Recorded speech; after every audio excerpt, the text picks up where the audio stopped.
people say, hey, what's going on here? These aren't cowards, these aren't traitors. Most of them are officers, by the way. So if these guys are refusing, there must be something wrong here.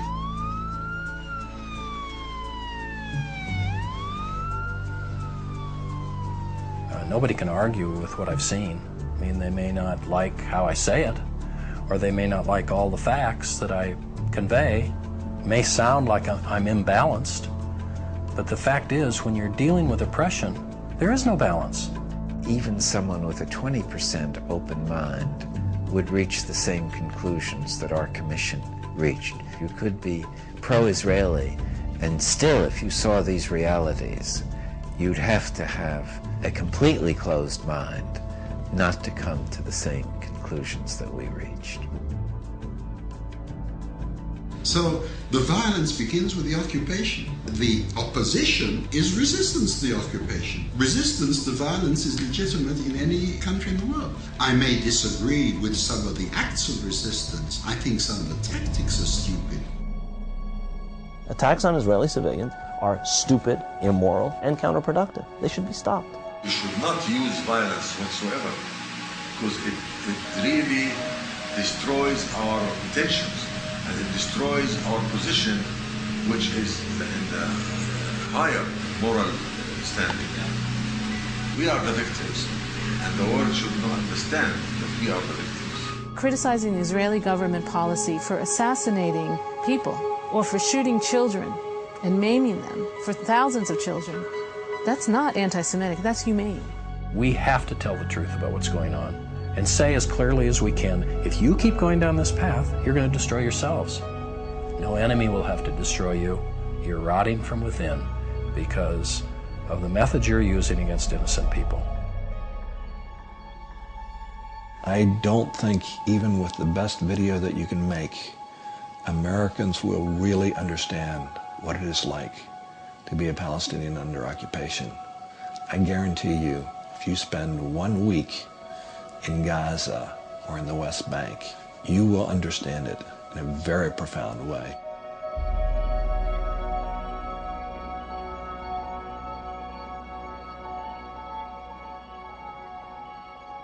All the wars of independence, you can start if you want with the war of independence of the United States. They said no taxation without representation. And we demand taxation from the Palestinians and don't give them any representation. It is the same all over the world, and nobody wants to be under somebody's occupation.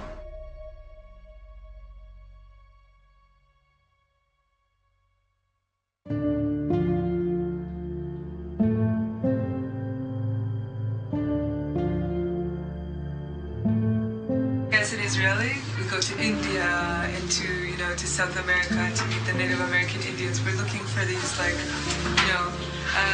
indigenous people with some kind of more rooted wisdom, and they're right here.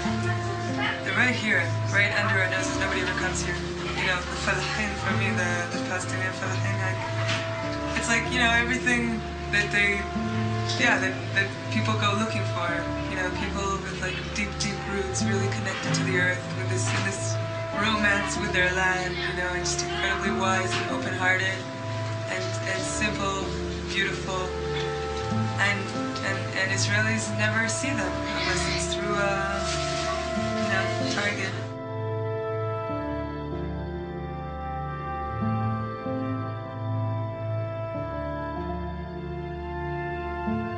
I wish that people knew what was really going on here, and I wish that people could see these people through my eyes. That's what often I'm looking at people and they're so incredibly beautiful. I'm just thinking, I wish that Israelis could for 1 minute see them through my eyes.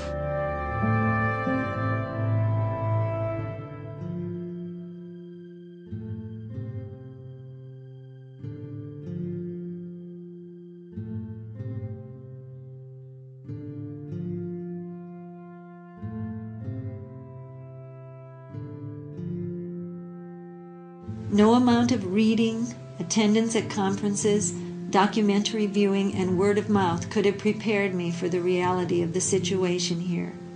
You just can't imagine it unless you see it.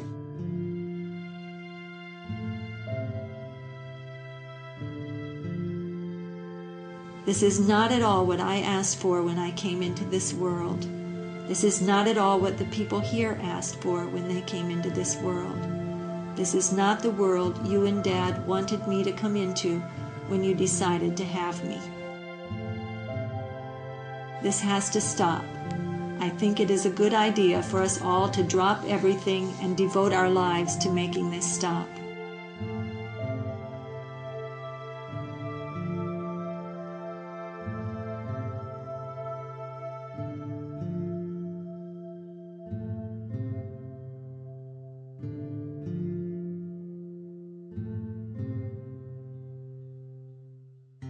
The real battle for justice in the Middle East has to be fought and won here in America. This is an American issue because this is an issue of American foreign policy. The Israelis are talking about this, and I think it's time for Americans to realize they're the only ones not talking about it. And it's actually very dangerous for their own interest and for the interest of Israeli Jews here. Well, we're not going to be tossed in jail. We're not going to be tortured. You know, we're not facing what people in the occupied territories are facing. If we decide we don't want to do it, fine. But then try to look yourself in the mirror and say, I'm a murderer. It's really high time for Americans to step up to the plate, to do whatever we can, encourage our government to take a strong initiative to end the occupation. Those who really care about the interests of Israel should exert all the pressure possible in order to force Israel to stop the aggression, stop the repression, end the occupation. And the just solution has to be ending the occupation. Ending the occupation is step number one. Justice is the best way of bringing about security and peace. There'll be no security for Israel as long as this kind of oppression continues.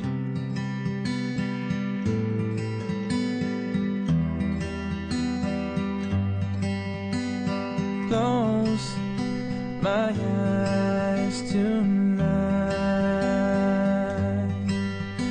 My conscience by my